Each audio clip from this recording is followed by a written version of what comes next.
So magandang araw kabola, sa video na ito pag-uusapan natin na isa pong trade rumor na actually matagal na na-post po ni Boss No Bado, and of course we will have an update about the companies kabola na balak pong pumasok dito po sa PBN. We will talk about Converge. So mga hindi pa nakasubscribe, pakipindot naman po yung subscription button. So ito na kabola, no? Hindi lang pala isa, kundi dalawa ang nagpasa po ng letter of intent na sumali po sa PBA. Of course, kilala natin yung isa, that's Zamboanga Valientes kabola, na sinasabi po na almost done deal na ang pagbili nila sa Terra Firma chip kabola. Now, malamang yung kanila pong babayaran, parang yun yung sa unang binarita dati ni Star Horse, which around 100 million plus, which for me, nalalapit lang naman siya actually kapag mag-create ka ng bagong franchise, kasi ang franchise fee ata is around 100 million din. So they are paying a little bit of premium kabola, and I think worth it naman kasi of course nandun na po yung rights ni Stan Heidinger kabola. Terence Romeo, a PBA superstar, is also there, and of course this upcoming draft almost guaranteed na po yung number 1 pick, basta wag lang po i-trade ng Terra Firma. So, worth it yan for Zamboanga Valientes kabola, who, of course, is, di pa natin alam kung ano po yung magiging final nilang pangalan. Kasi kung salagang Zamboanga yung dadalhin nila, that will be the first, I think, kabola, nang dadalhin po na pangalan ng isang PBA team is talagang lugar kabola. And that will be amazing, diba? That could start something really, really good. And actually, the other companies who wants to join is also from Zamboanga, and that's family brand side teams kabola.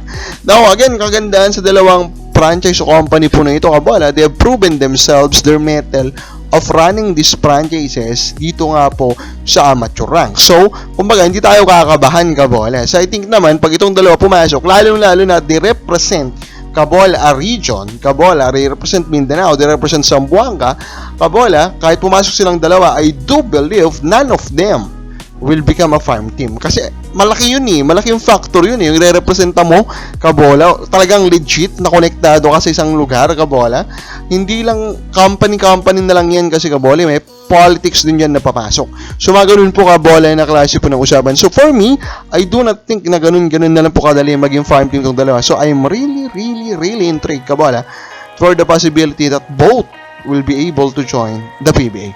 Now, a Converge is on a hot streak, 3 games win streak po as the recording of this video, currently 4-2, and man, Baltasar is doing great kabola in one of their games. He has 22 rebounds, currently at 13.5 points kabola, 13.8 rebounds, currently the number 1 rebounder in this tournament kabola. Dito niya pinapakita talaga yung nakita nga po yung dahilan kaya siya ginawang number 1 pick.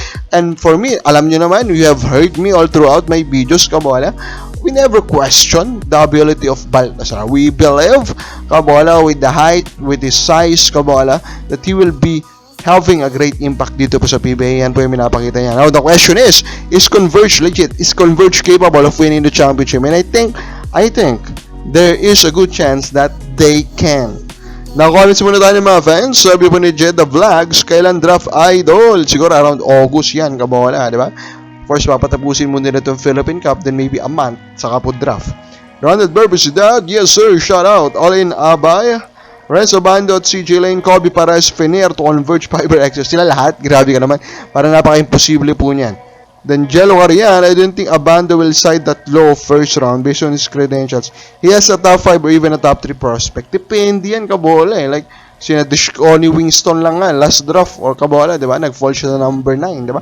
So, everything is a possibility, kabola, even draft by Abando.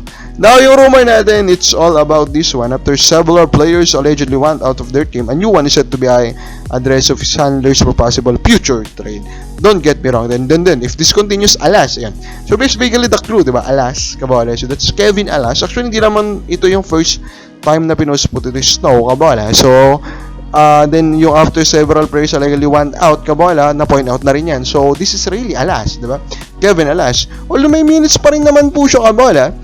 And, yun nga lang, of course, talagang marami na siya kalaban, no? Sa mga minutos, kabola. Pero tingnan natin, kasi nga, guard is really a deep position. Tingnan natin, kabola, kung meron talagang willing actually, na mas bigyan siya ng more playing time, dun lang siguro magkakaroon ng trade. Kapag ba, super kayo, matutrade kaya si Kevin Alas, comment lang po sa baba.